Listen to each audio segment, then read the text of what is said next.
Hey everybody, and welcome back to the Inhabit Mars channel. Third time trying to record this, by the way. um, Tonight we're going to take a look at that moon image once again from Apollo 11. Most of these were finds by Taft Baker, excuse me, and of course Chris Maroney from Mars Anomalies and Beyond. Posted a video on this, and that's where I said, oh, let me go back and get the NASA image and do a video on this, because this is some pretty cool finds.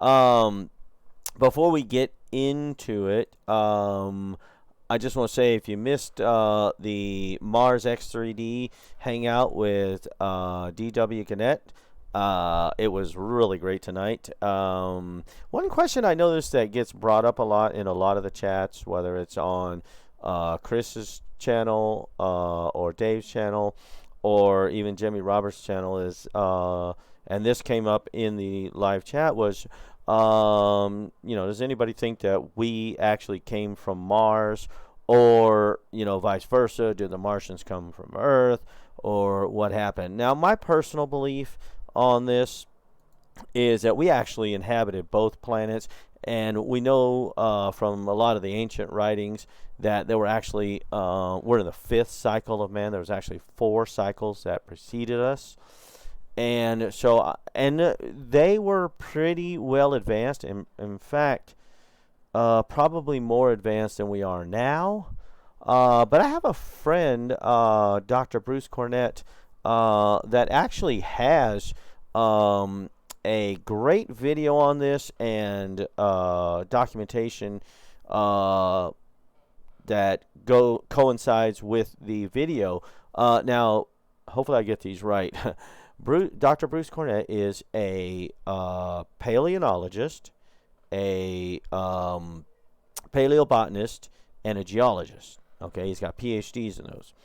And so he was actually out in the field and discovered this.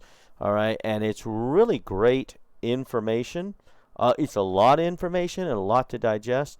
But the Cydonia 2 report is actually how there is actually the same structures, and it fits perfectly. When I saw the map, I was like, holy cow, it fits perfectly with the structures on Mars.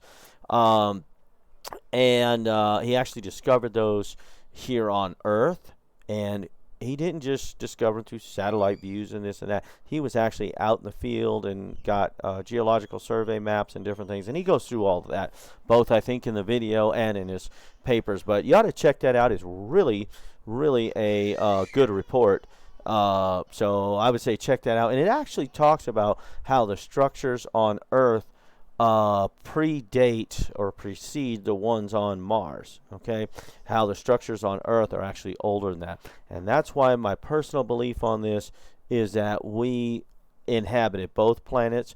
The preceding generations of humans, in whatever form they were, whether they're exactly like us or looked similar in some ways, whatever, were actually very, very advanced, and they probably traveled throughout the solar system. And I think that's why we see structures on the different moons and planets in our own solar system.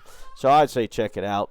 And then, of course, make sure you check out Dave's hangout tonight. It was really, really good stuff and some pretty interesting finds. I mean, Dave always finds great stuff. And if you don't know how to do the X3D, both him and the real Jimmy Roberts one do have training videos on this to show you how to do it. And once you learn to do it, it's easy. All right, so I just wanted to make you aware of that. If you missed the live hangout, go check the replay. It should be up pretty soon. So let's go ahead and go into Blender and take a look at what I was able to get done since the last video. We looked at a lot of these structures. Whoops, here on the background already. My favorite still being this object right here. Let me just move him out of the way. And I really think that is some sort of craft or something sitting on a platform. And you can see how these little wings or whatever actually stick out. And I say little. These are actually pretty large objects. These are in the background of this moon image. All right, and this is straight from NASA. I actually downloaded the image file from NASA with the link that Chris provided from Mars Anomalies and Beyond. And we looked at several of these structures already, and that's in the previous video. So hopefully you looked at some of these already. This was another cool one. And then this piece here. And actually you can see it in the background right here. All right, so we looked at those. What I want to get into tonight is the stuff that I was able to work on this week. And let's start with these over here. This is some of the stuff I was working on here. And I'm going to grab all of these and just move them out of the way real quick. So you can see that those structures are actually there. Now, I've only modeled this piece here, and this semicircular, let's say semicircular, it's about 1/4 of a cylinder right here, and that's that piece right there. Okay, and this is pretty cool. We did touch on this building right here with the walls this last video, but what I didn't get to was this piece right here. Now you can see that there. It's got kind of a cubed structure, but the four corners actually stick out like points. All right, so let's take it. I'm going to move him up just a little bit so he's closer to what we're looking at here. And the angle's not perfect yet. I will adjust that when we get closer to the final video. But I believe it's actually pretty close. I mean, it needs to, what would be on its x-axis, I need to rotate it just a little bit more to the left. In fact, let's do that real quick. Oops. Something like right there, let's say. All right, and now it's a little closer, but you can see that, and that actually travels behind this wall in this building right here. All right, and this is the approximate angle you'd be looking at somewhere right about there. Hey, stop opening the door. Sorry, my kids are playing, and I think the wife finally, hopefully she got them. But here we go. These are these structures, and that's about the angle you're looking at that, and this piece should probably come out more in front, but once again, we'll get that adjusted more when we get to the actual model. And then we I almost forgot about that piece right there. Got these two right here. Now, these, very interesting. And this looks like a platform. I still have something on top. It is hard to get a clear image, but you can see that this is sitting on top. And I don't know if that is a shadow that it's casting, which is a good possibility, or this is like a hole in the roof, but I believe it to be a shadow. And it's really hard to get any detail on the actual shape of it, or whatever's on top. But the building itself, or structure, whatever it is, seems to have, let me move you out of the way, this shape right here. Okay, and there's actually a wall over here that is also circular, you can see. This seems to be a round cylinder with these two extrusions on the front, and those actually come down at angles. They're actually sloped downward, and they come to this edge right here. So that one was pretty interesting. I'm going to put y'all back in place, and then I'm going to actually just bring this one down separately because it shouldn't be blocked by this one. Oops. So I grab the right piece, right? So this looks like a building. And this building, if you look, there is some sort of big tube looking thing sticking up, and it's just off of center. It's not quite in the center of the building. There's actually what looks like a ridge line in the middle of this roof. And this part is actually, let's see, can you see that? Yep. It's actually curved up like this. You can see the curvature to it. And it is beveled inward. All right. So it's got this beveling that goes inward on that roof. Can you see that right there? That actually curves inward. Okay. And then on this side, this lower part where this wall comes around, see how it comes around here on the side? And then there's an object in front of it. At first I thought, well, maybe that was just part of, maybe this wall ended here, but no, it actually continues to here. And whatever this is sitting right here, and it sticks up, and it almost has a shape of a cylinder to it. And we'll try to get more detail on that as we go along in this model. Excuse me. But once again, we do have a cylinder right here. And this piece of the wall actually sticks out, and it's kind of got a almost pyramidal shape to it. And then it actually comes into a cylinder. And of course, this part slopes down. The whole thing slopes down. Did I actually get the slope in it? Yeah, it looks about right. I might have to adjust it a little bit. But yeah, that's that building right there. Very interesting looking building.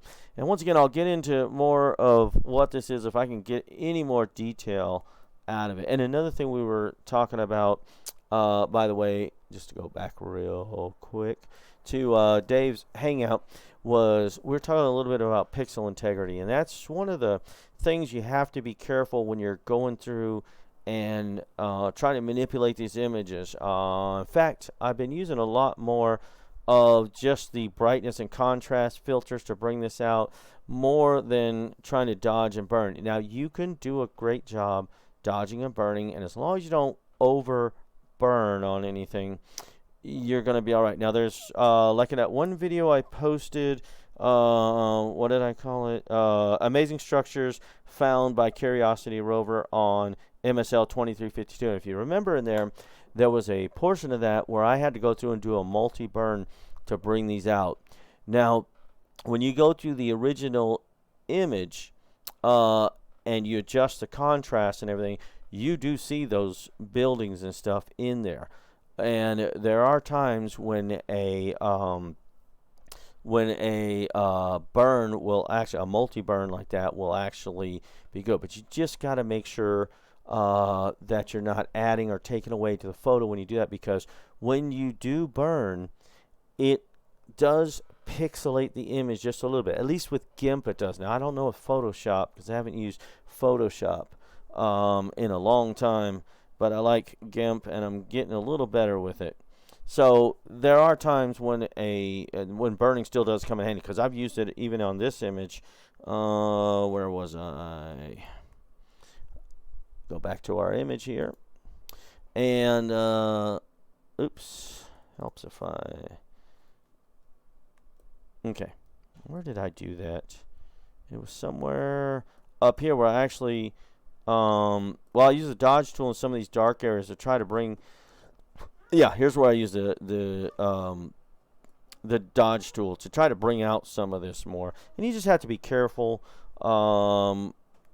that you're not adding or taking away anything from the photo. Anyway, got just a couple of minutes, and I just want to get into this right here. I'm still working on this quote-unquote crater, and I haven't even joined these pieces together. But this, if you look from back here, this is about the center of the actual image of the moon. It's the moon, not counting all the dark areas. All right. And it's this crater right here. And I'm just going to show you. This is where I said it kind of looks like a craft. And I'm still on the fence of what it is. But it's actually sitting on the rooftop of this structure. And I'm going to move that out of the way so you can see. And this is that structure. Let's move you a little more. Okay. And there it is. You can see that it's in on that rooftop, sitting up, and it's got what looks like wings on it. And I got the angles approximately right. There's this piece right here that kind of looks like the shape of a tombstone that's actually sitting on that roof. We've got this round cylinder right here with this like shark fin, as I call it, sitting right here. And then in front of this building, this thing is sitting on a cube-like structure. And to me, this thing has like the shape of one of those 1950s TVs. You know, if you turn it to the side, you can actually see in the image, it actually sticks out a little farther than I made it. And once again, we'll adjust stuff as we go along. But it has these pieces here that kind of stick out. And those are there in that image. You can see them right there. They stick out from the back of that. And it, let me move my cursor out of the way. There we go. That's my 3D cursor, by the way. It's got this kind of square, dark area in the middle. And I don't know, if that's actually hollow in there or it's just a different color. And the same thing with this cylinder right here, which is right here. You can see the cylinder. Got that shark fin looking thing, and it's got this bracket where it looks like it would mount to the roof, and maybe there's some electronic stuff inside of there. I don't know, but that's this piece right here. Let's move you up. See, can I get you closer? There you go. All right. And if I get in too close, it's going to be hard to see. But you can see the darker parts in the middle there. And what looks like this bracket, there's a line here and a line here. And that comes down into this box right here. And that's kind of what it looks like right there. And trying to hurry here because I always go long. Okay, yep. And so that's kind of what that looks like there. Hopefully I didn't miss anything on what I did. But that's what I got done this week. And hopefully, I don't know if I'm going back to work tomorrow or wait till Thursday. I'm still trying to decide. But I do want to get into this right here real quick. Now, this is a supposed crater, but around it, I'm going to have to move this stuff out of the way again. You can see these walls, and I did a little bit of dodging here. But look how these go vertical. Now, I've never seen a crater yet so far, an actual crater, where the walls just come down completely vertical. Usually it kind of, mushrooms out from where the impact was, and it threw all that debris out. But these, you can actually tell they go straight vertical, like this is some sort of structure. And you can actually see pieces that come out that seem to attach to or go behind these other structures that we've already modeled. And I'll get into this piece more. I haven't modeled that yet. So, all right. I hope you guys have a great week. Take care of yourselves out there. And hopefully I'll get some more modeling done this week. We plan on doing some tonight. And then if I don't work tomorrow, of course, I'll be doing some modeling. But we got a lot more stuff in this image to go through. I mean, you can look everywhere, and there's just stuff everywhere. Look at this piece right here. See all this. And, of course, check out Chris's video. I'll put a link to his. And then hopefully the replay of the live chat with Dave Gannett from Mars X3D gets up there, and I'll put a link to that. So you guys take care of yourselves. Hope to see you on the next video. Thank you.